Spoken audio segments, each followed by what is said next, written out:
지난주에 금요일에도 그렇고 주일 예배 때도 그렇고 대만을 위해서 함께 기도하자는 기도의 제목으로 그냥 나눴었죠. 이번 주에 한 주일학교 학생이 저한테 이런 이야기를 하는 겁니다. 목사님, 대만 상황이 잘 정리되고 있다고 하나요? 그런 이야기를 하더라고요. 그래서 관심 갖는 너의 모습이 참 멋지다. 그런 이야기를 했습니다. 근데 그 주일학교 학생이 또 저한테 이런 이야기를 하는 거예요. 이런 내용으로 이야기를 하는 겁니다. 목사님, 서로의 기도의 제목을 알 수 있는 게 은혜죠. 그래서 요즘에 주일학교 학생들한테 제가 많이 도전을 받고 있습니다. 서로의 기도의 제목을 알 수 있다는 게 은혜인 줄 믿습니다. 한 원로 목사님께서 지금 은퇴하셨고 교통방송 이사장님 하고 계신 김장은 목사님이 하셨던 말씀이 있는 설교자 기억해야 되는 3가지가 있다. 그런 말씀 하셨거든요. 그 3가지가 3S인데 첫 번째는 stand, 서 있어야 된다는 거죠. 이 서 있다는 게 어떤 물리적으로 서 있다는 걸 의미하는 것이 아니라 하나님을 향한 경외의 마음을 가지고 말씀을 전해야 된다. 두 번째가 share입니다. 쓸데없는 말 하지 말아라, 강단에서. 그리고 3번째가 short, 짧게 설교해라.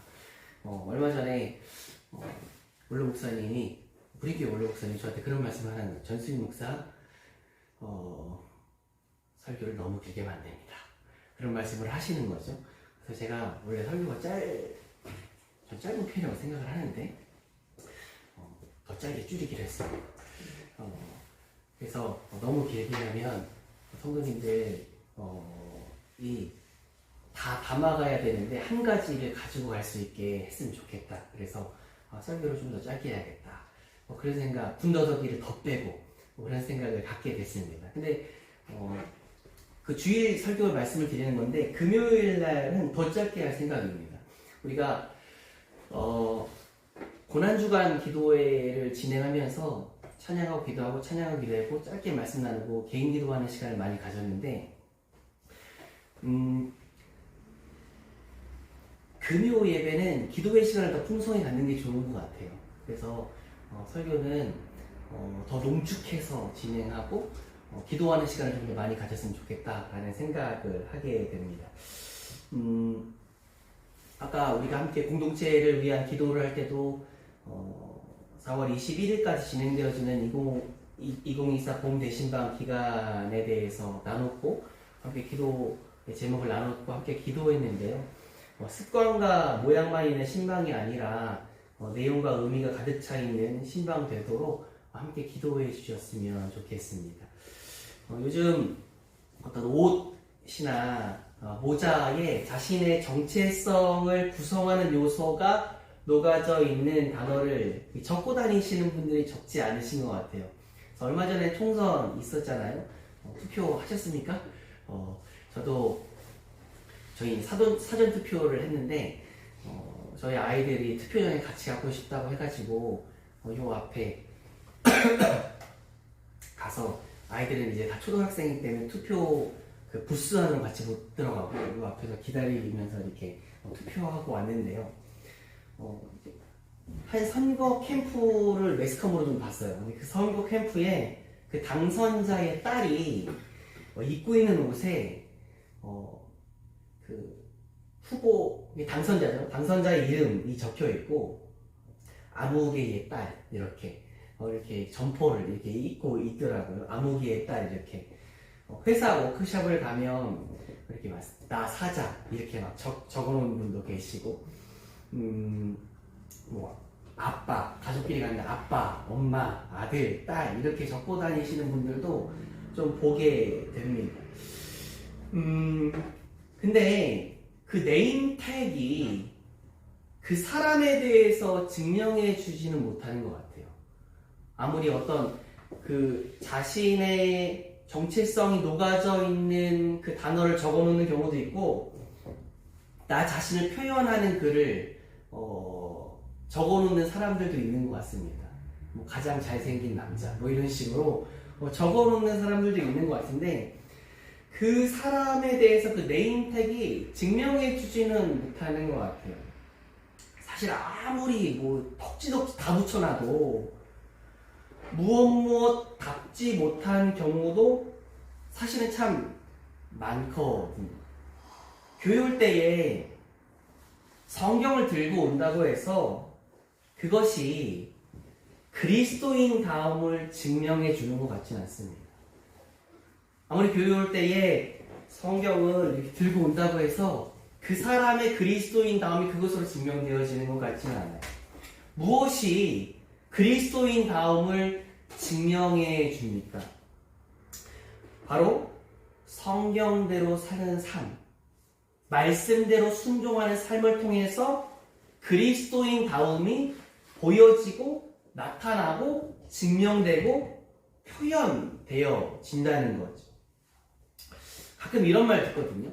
어떤 말이냐면 교회 다니는 사람들이나 교회 안 다니는 사람들이나 다 똑같아. 다 똑같아. 그러니까 교회 안 다니는 사람들의 입장에서 말하는 거예요. 내가 봤는데 교회 다니는 사람들이나 교회 안 다니는 사람들이나 다 똑같아요. 더 심한 경우도 있거든요. 어떤 경우냐면 교회 다니는 사람이 더하더라. 교회 다니는 사람이 더하더라. 막 이제 며느리들끼리 모이면 누구 욕을 해요? 시어머니 욕을 하죠. 우리 시어머니 교회에서 권사인데 권사라고 하면서 하는 행동을 보면 뒷목을 잡게 해. 우리 며느리 교회에서 집사라고 하는데 시어머니들끼리 모이면 누구 욕을 해요? 며느리 욕을 하잖아요. 우리 며느리 교회에서 집사래. 근데 환장 충만하게 만들어. 야, 우리 부장님 교회에서 장로님이래. 근데 하는 행동을 보면 교회 안 다니는 사람들 더해. 야, 우리 회사 동료 맨날 뭐 40일 작정기도 한다고 하는데 입에 다른 사람 욕을 달고 살더라. 물론 모든 그리스도인들이 다 그런 것은 결코 아니지만 사실 위에서 나누었던 이야기들이 적지 않게 벌어진다는 겁니다. 나 우리 시어머니 때문에 교회 안 나가. 나 우리 며느리 때문에 교회 안 나가. 나 우리 부장님 때문에 교회 안 다녀. 이런 경우 사실 많아. 물론 그들의 자기 합리화의 모습이기도 하지만 본이 되지 않는 모습들로 그리스도인이라고 하면서 살아가는 모습들이 사실 많다는 것입니다. 물론 그리스도인이라고 해서 삶이 완벽해야 한다는 것도 아니고요. 아무도 완벽할 수도 없는 것이죠. 그러나 구별됨을 위한 몸부림이 있어야 하지 않습니까? 예수 믿는 사람답게 살기 위해서 구별됨을 위한 몸부림이 있어야 되는데 교회에서의 삶과 교회 밖에서의 삶, 그러니까 가정과 일터와 학교와 삶의 자리를 이분법적으로 나누어서 생각하는 경우들이 정말 많습니다. 의식적으로, 무의식적으로 그렇게 살아가는 경우들이 많다는 겁니다. 제가 아직 오래전에 원로 목사님이 하셨던 말씀인데 제가 아직도 기억나거든요. 사람들이요, 비행기 타고 외국 나가면 하나님이 안 계신지 알아요. 사람들이요, 비행기 타고 외국 나가면 하나님 안 계신지 알아요. 거기도 하나님 시퍼렇게 눈 뜨고 살아계신데 하나님 믿는 사람답지 않게 행동한다는 거예요. 나를 아는 사람이 없는 그곳에서는 하나님 믿지 않는 사람답게, 하나님 믿지 않는 사람같이 그렇게 살아간다는 겁니다. 근데 그렇게 살아가는 경우가 사실 적지 않다는 거죠. 구별됨을 추구하려고 몸부림치면 많은 사람들이 이야기하면 야, 너 너무 유별나게 굴지 마. 제가 처음에 군대를 한 번만 갔다 왔으니까 처음이 아니죠. 군대를 갔을 때 중대장님이 저를 부르더니 이렇게 보잖아요. 신학대학교를 다니다 왔네? 야, 너무 유별나게 굴지 마. 나도 교회 집사야. 너무 유별나게 굴지 마. 나 장로야. 나 권사야. 우리 아버지 목사야. 근데 그냥 세상에 그렇게 살아가는 거야. 그리고 몸부림치려고 하던 사람들도 그런 이야기 듣고 그렇게 살아가는 장로님 보고 권사님 보고 집사님 보니까 그러도 되나 보다. 그리스도인의 삶의 지표는 성경인데 그냥 그 모습들을 보면서 동화되어져 가는 겁니다. 예수님을 믿는 사람들을 그리스도인이라고 부르잖아요. 가장 처음에 그리스도인이라고 불려진 곳이 바로 안디옥이었습니다. 그런데요, 깊이 있게 살펴봐야 하는 것이 이 그리스도인이라는 호칭이요, 믿음 공동체 내에서 서로를 향해서 이야기했던 호칭이 아닙니다. 이 그리스도인이라는 호칭이 공동체 안에서 서로가 이야기했던 호칭이 아니에요. 어떤 호칭이냐면 공동체 밖에 있는 사람들이 믿음 공동체 안에 있는 사람들, 교인들을 향하여서 그리스도인이라고 부르기 시작했다는 거예요. 내가 그리스도인이라고 말하고 다니는 게 아니라 사람들이 너희는 그리스도인이구나 라고 부르기 시작했다는 겁니다. 그것이 말해주는 것이 무엇입니까? 예수님을 믿는 사람의 구별됨이, 다시 말해서 예수님을 따라가는 삶의 모습이 그들의, 그리스도인들의, 교인들의, 성도들의 삶을 통하여서 세상에 나타났다는 것입니다. 이전에 이것이 전도와도 밀접한 관계가 있거든요.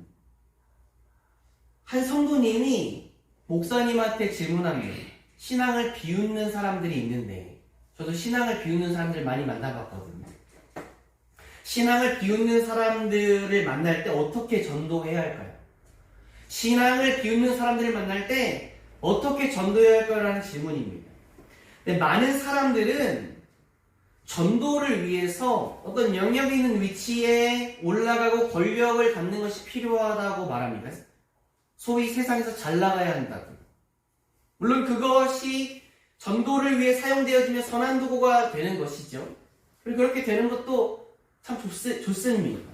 그러나 그것이 전도를 위한 조건은 아니라는 것입니다. 세상적인 기준에서 실패한 사람도, 세상 사람들이 루저라고 부르는 사람도 얼마든지 전도할 수 있습니다. 그의 삶에서 다름을 보여주는 거예요. 구별됨을 보여주는 겁니다. 진짜 가치가 무엇인지 삶으로 풍겨내는 것입니다.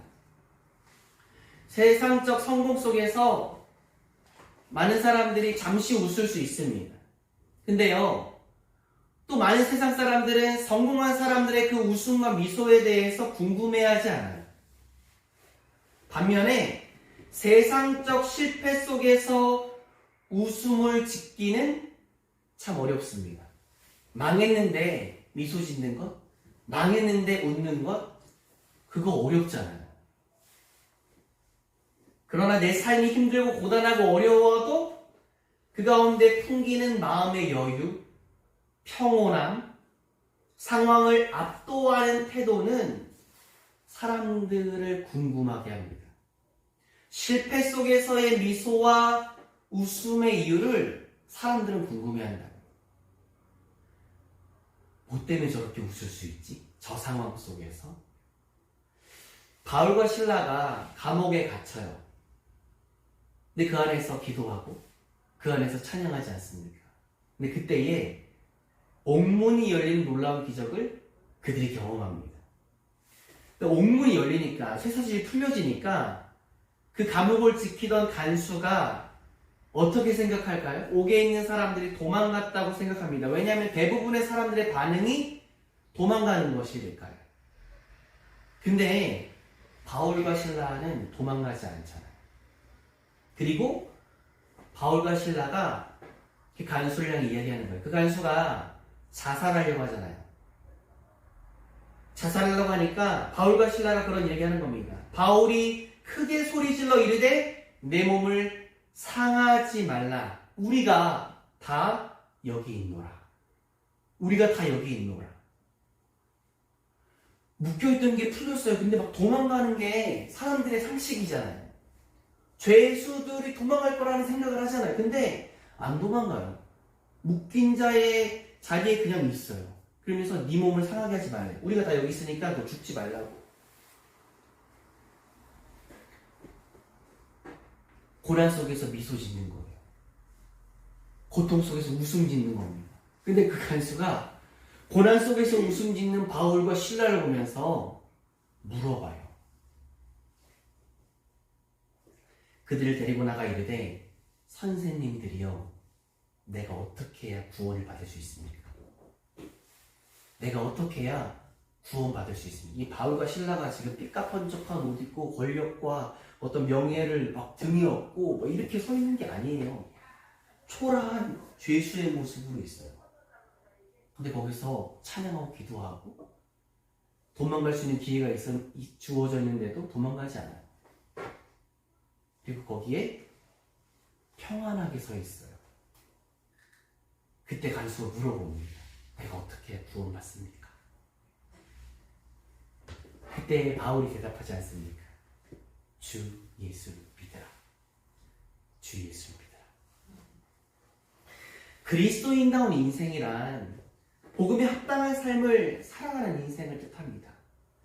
바울이 빌립보 교회 성도님들을 향하여서 말했던 것이 무엇입니까? 빌립보서 1장 27절인데요. 오직 너희는 그리스도의 복음에 합당하게 생활하라. 오직 너희는 그리스도의 복음에 합당하게 생활하라. 사랑하는 예배자 여러분, 늘 복음에 합당하게 생활하는, 복음에 합당한 생활하는 우리 모두 되어지기를 예수님의 이름으로 소망합니다. 내가 교회 목사야, 내가 선교사야, 내가 장로야, 내가 집사야, 내가 권사야, 내가 교회 몇 년 다녔어, 이런 말 안 해도 됩니다. 이런 말 할 필요도 없습니다. 안디옥 교회 성도들은 그 도시에서 그리스도인이라고 불려졌습니다. 내가 그리스도인이라고 말하면서 다닌 게 아니라 사람들이 그리스도인이라고 불렀어요. 예수쟁이들이라고 불렀어요. 구별된 삶을 사는 사람들이라고 불렀어요. 왜냐하면 입이 아니라 삶으로 살아갔으니까. 예수님을 따르는 자의 삶이 그들의 모습에서 나타났으니까요. 제가 한번 설교하다가 나눴던 기억이 있는 것 같은데 지금은 모르겠어요. 예전에 일본에서 신용대출 해주는 조건이 있었는데 어떤 한 은행에서 그 조건이 뭐였냐면 뭐 연봉 얼마 이상, 뭐 담보 얼마 이상, 이게 아니었습니다. 교인. 이게 신용대출 해주는 기준이었어요. 그 교회 목사님한테 교회 다닌다는 증명서 받아오면 그리스도인 예수님을 영접한 사람이라고 하는 증명서 받아오면 신용대출 해주겠대요. 일본 그리스도인들이 지금은 모르겠지만 얼마나 정직한 삶을 살아냈으면 돈 빌려주는데 조건이 예수 믿는 사람이면 돈 빌려주겠습니다. 이게 조건이었습니다.